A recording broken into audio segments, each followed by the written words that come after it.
Fala pessoal, eu sou Daniel Pérez, administrador das redes sociais Fala Conselheiro, e a gente vem gravar um vídeo aqui sobre o Conselho Tutelar em meio a essa pandemia que não acaba nunca. Sei que vários colegas já gravaram vídeo sobre isso, mas ela persiste, ela continua. E o Conselho Tutelar, em meio a tantas leis municipais deturpadas, erradas, fica no meio disso tudo muitas das vezes sem saber o que fazer. Sem contar que muitas municípios, muitas prefeituras, muitos poderes executivos sancionaram leis, né, que sobre essa pandemia, por meio de decretos e várias outras modalidades de legislação, que o Conselho Tutelar, que é um órgão estranho à administração pública, como diz o artigo 131, um órgão autônomo, não jurisdicional, encarregado pela sociedade, que ele é apenas vinculado administrativamente ao Poder Executivo, à administração pública, ele fica meio perdido sobre assuntos como vaga em escola, evasão escolar, como é que fica isso se as crianças não podem frequentar a escola, requisições de serviço, representações. Como é que eu faço representação se o fórum não está funcionando, está fechado, não está? Faço por e-mail, a gente não tem internet, não tem informática, notificações das pessoas, porque as comunicações não chegam. Vários conselhos também mudaram a sua modalidade de atendimento, já voltaram, já mudaram de novo. É verdade ou não é?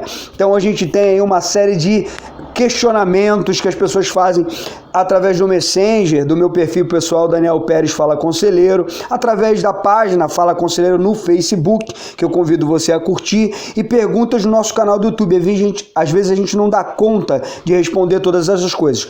E também tem a relação entre o Conselho Tutelar, o Judiciário e o Ministério Público, porque o Conselho Tutelar tem atribuições legais, principalmente conferidas por lei federal, de notícia de fato ao Ministério Público, representação direta ao juízo, comunicação incontinente ao Ministério Público sob suspensão ou destituição do poder familiar. Então, no meio dessa pandemia, cria-se também uma pandemia dentro do Conselho Tutelar, nas prefeituras municipais. Ninguém sabe direito o que fazer, porque não temos um precedente recente sobre isso, pelo menos pós-criação do Conselho Tutelar. Tivemos a gripe espanhola lá atrás, mas então a gente vem explicar, e a resposta é uma resposta muito simples. O Conselho Tutelar continua fazendo exatamente o que a lei manda que ele faça. Como a gente já explicou em vários vídeos, em diversos vídeos, o Conselho Tutelar é um órgão público, e as pessoas que são escolhidas para representar, comandar, coordenar as ações desse órgão e cumprir as atribuições legais previstas em lei, eles estão vinculados ao princípio da legalidade, que para o cidadão comum quer dizer que ele faz tudo que a lei não proíbe, e para o servidor público, para o agente público, que o conselheiro tutelar é um agente público, porque ele faz parte de um órgão público, ele está preso ao princípio da legalidade no que tange a fazer tudo que a lei autoriza, e não fazer é prevaricação. Então nós devemos continuar fazendo tudo aquilo que a lei federal, que é infraconstitucional, mas que está acima de quaisquer lei municipal, salvo aquele pequeno espaço que a Lei Federal 8.069 dá para o Poder Executivo legislar sobre horário de funcionamento, local, estrutura, salário dos conselheiros. Continua tudo funcionando normalmente, independente do que os conselhos deliberaram sobre o funcionamento no tempo da pandemia. O Conselho Tutelar continua requisitando vaga em escola. Daniel, mas as escolas estão fechadas. Como é que a gente vai fazer? Bom, vários municípios adotaram modalidade de um tipo de ensino EAD, onde apostilas são entregues aos alunos. Por exemplo, aqui na minha cidade é assim, blocos de atividades. Então, uma criança veio de outro município para o meu município, só que no meio dessa pandemia, veio em agosto, setembro, não sei quando se mudou para cá, procurou o conselho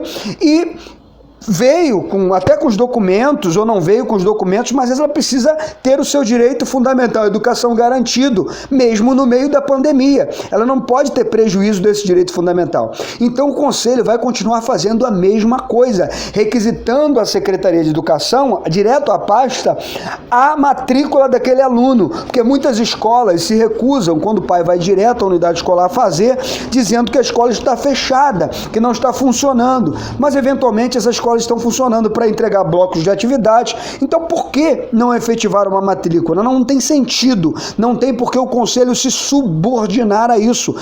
Por isso, a natureza dele ser autônomo, como diz o artigo 131, e trabalhar dentro da legalidade, quando diz que ele é um órgão público direcionado a fazer isso. Então, assim como é feito com os alunos da rede que já estavam matriculados antes, essa Secretaria de Educação terá de efetivar a matrícula desse aluno e, a partir daquele período, começar a entregar, respectivamente, no bimestre equivalente, as atividades, como está sendo feito em vários municípios. Se for por plataforma digital, assim será feito. O direito fundamental à educação, ele não é impedido por meio de uma pandemia e não tem desculpa para isso. Inclusive, os conselhos municipais de educação precisavam deliberar e remeter resoluções sobre isso à Secretaria de Educação, uma vez que são órgãos que têm parte da sociedade civil, representantes de pais de alunos, representantes da comunidade em geral. Então,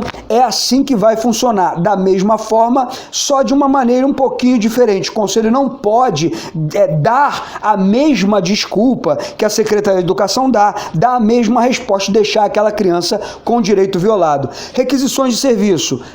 Faz parte desse trabalho, requisitou a matrícula, requisitou a vaga daquele aluno, e se não cumprir, vai continuar a mesma coisa. Artigo 136, inciso 3º, a linha B, representar a autoridade judiciária os casos de cumprimento injustificado de suas deliberações, ou seja, deliberou-se pela matrícula da criança naquela escola, não foi cumprido pela Secretaria de Educação, ou seja lá por quem for, o Conselho Tutelar vai representar a autoridade judiciária. E as notificações? Da forma que o Conselho está trabalhando, deliberou em trabalhar em plantões só atendendo os casos urgentes, ou está aberto com o uso de máscaras e álcool gel e tudo que tem direito, seja a forma que funcionar, as notificações vão continuar da mesma forma. Então, tudo continua funcionando da mesma forma, as notificações, mas aí existe uma grande pergunta, com essa relação do Judiciário, Ministério Público. Daniel, na minha comarca, o Ministério Público, o Judiciário não estão atendendo, estão recebendo as pessoas só com marcação, ou o Conselho Tutelar também não tem que se subordinar a isso. É por isso que ele é um órgão autônomo e não jurisdicional. Ele não é um longa-manos do Poder Judiciário.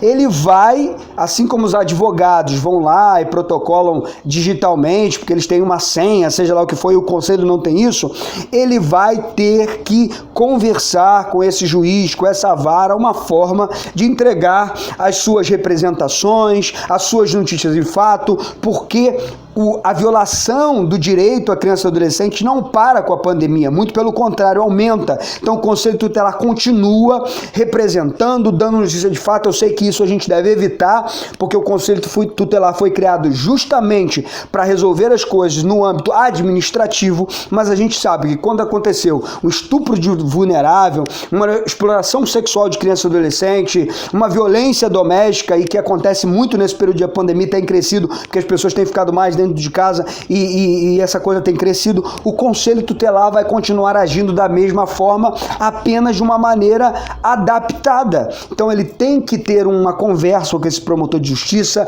com esse juiz, porque os conselhos ficam, tem muitos conselheiros novos que entraram agora, que estão pegando ritmo ainda e já entraram na época da pandemia, onde o trabalho não foi tão intenso e não pegou ritmo ainda de trabalho. Isso é um fato, não é para desmerecer ninguém, é um fato. O ritmo de trabalho de um conselho vem em 90%, 100%, 150%, 200%, e nessa pandemia os conselheiros tomaram posse em janeiro, trabalharam fevereiro e março, daqui a pouco começou a fechar tudo, abre tudo, fecha tudo, abre tudo. Então assim, o conselho tem que se unir, porque o conselho sozinho ele é fraco, o conselheiro sozinho ele é fraco, ele é alvo para ser destituído, cassado. Então tudo que você for fazer e falar, o faça em colegiado, em nome do colegiado, com a ciência do colegiado, com no mínimo 3 assinaturas, e conversem com o promotor da comarca de vocês, como é que vai ser feito esse fluxo, se está havendo problemas. Muitas pessoas não estão tendo problemas, então essa parte não serve para vocês, mas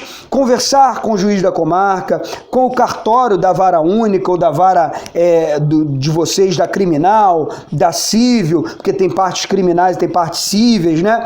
E estabelecer o fluxo. E se isso não der certo, protocolar lá no Ministério Público da Marechal Câmara, você que é do Rio de Janeiro, você que é de outros estados, protocolar. Tem que dar um jeito, tem que ir em campo, tem que ir para cima. Não pode aceitar as coisas, porque tem crianças e adolescentes com direito violado e o Conselho Tutelar não para. Não para, não para dizer que o Conselho Tutelar dorme no Conselho, isso é aberração, para dizer que ele é um órgão de segurança pública, isso é aberração, não está previsto no rol de agentes da segurança pública do artigo 194 da Constituição, salvo engano.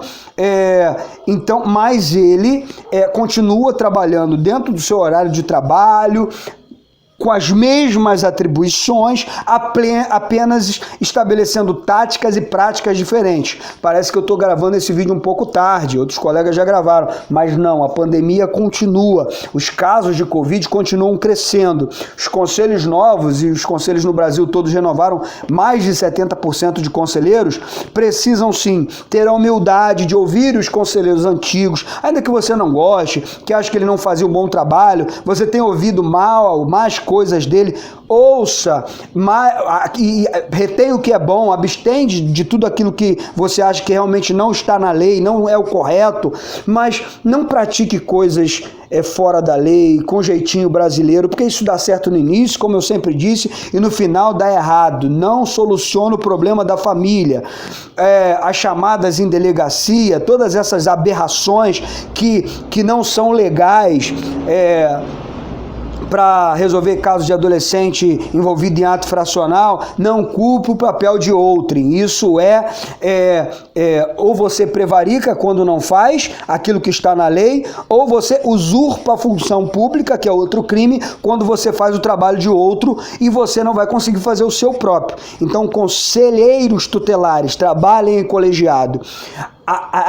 Tenham reuniões de colegiado pelo menos uma vez por semana, amarrem essas questões e continuem trabalhando conforme a lei federal diz. Parece que eu não disse nada, mas para muitas pessoas esse vídeo vai ser importante.